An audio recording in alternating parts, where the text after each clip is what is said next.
وجدي ما سافرش زي ما قال لي نادية. كان بس رايح يتشفى فيها لما عرف بلقائها مع شاهندة. مش عارف هو بيفكر ازاي. يعني كان متوقع انها هتحبه وتسيب خطيبها اول ما تشوفه. لما رجع البيت قعد في الجنينة، وكان سمير هناك اللي قرب منه وسأله.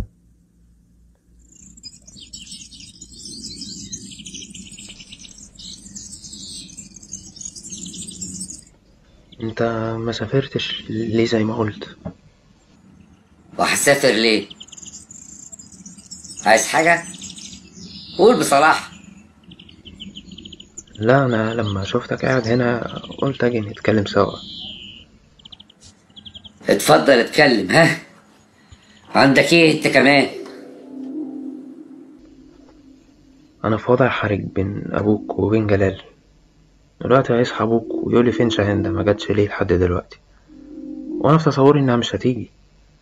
وكل ما استنى زيادة هيطلع غضبه فيا وهيضربني.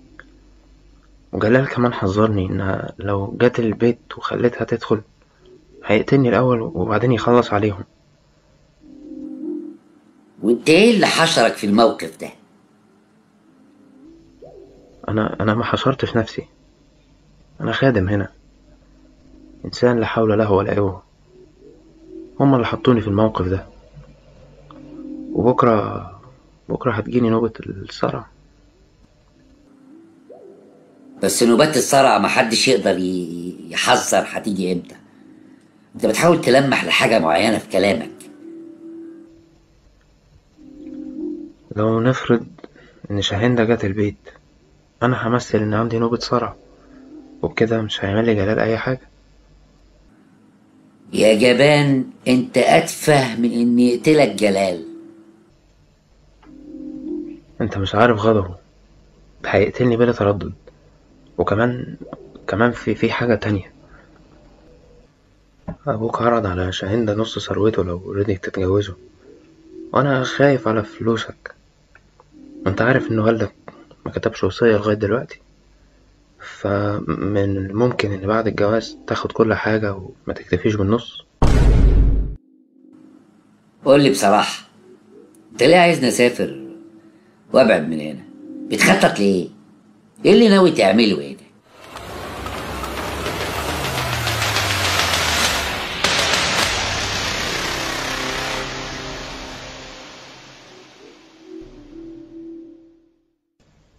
أنا ناوي أحافظ لكم على حقكم.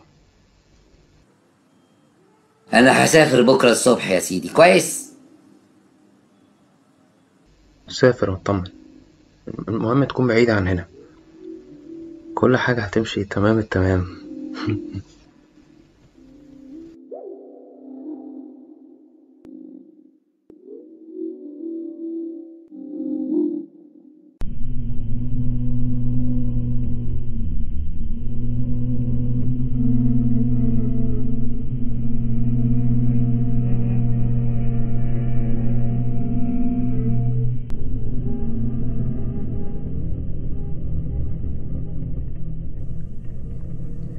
ودخل الليل، وكان سمير بيسمع صوت بابا وهو رايح جاي في اوضته زي المجنون يستنى شاهندة.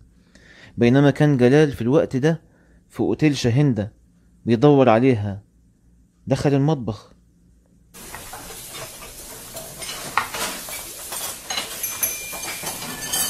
هي راحت فين؟ والنبي ما اعرف يا استاذ جلال. اتكلمي احسن لك. راحت للعقباوي صح؟ راحت للبحيرة مطرح ما كانت وياك. انا عارف هي راحت فين، والله ما انا عاتقك.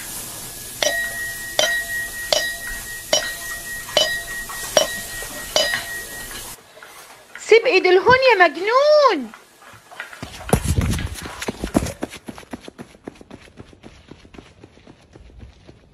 رايح فين يا جلال؟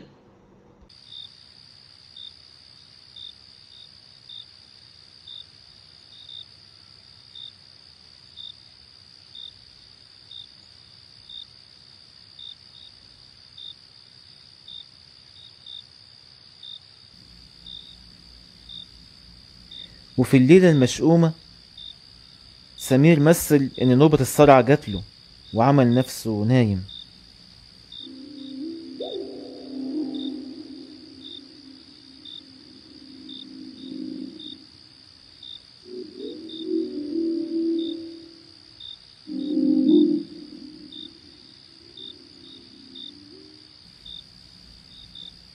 وبابا كان هايج وخايف من جلال وانتقامه.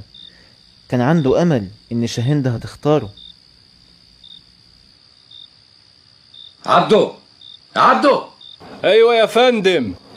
انت بتعمل ايه عندك؟ بطل على سمير يا بيه، النوبة كانت شديدة عليه. سيبه يتحرق بجاز. انت بتقعد تحرسني طول الليل، اوعى تغفل عينك، فاهم؟ أوامرك يا بيه، طمن. حلاوتك.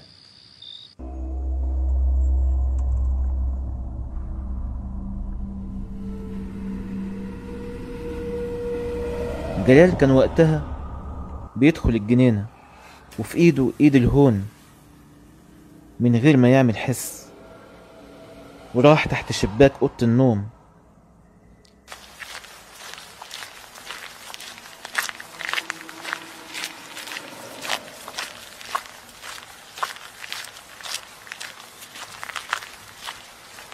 ولما بابا سمع صوت حركة افتكرها شاهندة.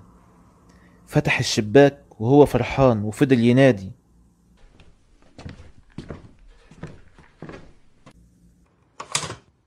شاهي شاهي.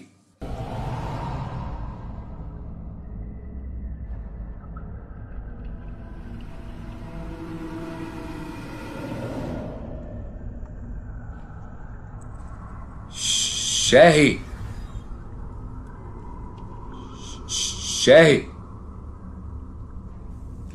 وقتها جلال اتأكد إنها مش عنده، فاتحرك بسرعة في اتجاه الصوت. بابا قعد يصرخ: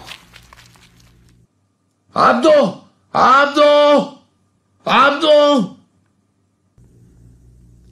عبده جري ورا الشبح ومسك فيه وهو فوق السور وقعد يصرخ: يا بوليس يا بوليس، امسكوه، قتل ابوه.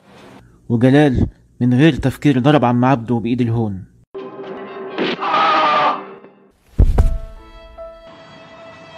عم عبده عم عبده.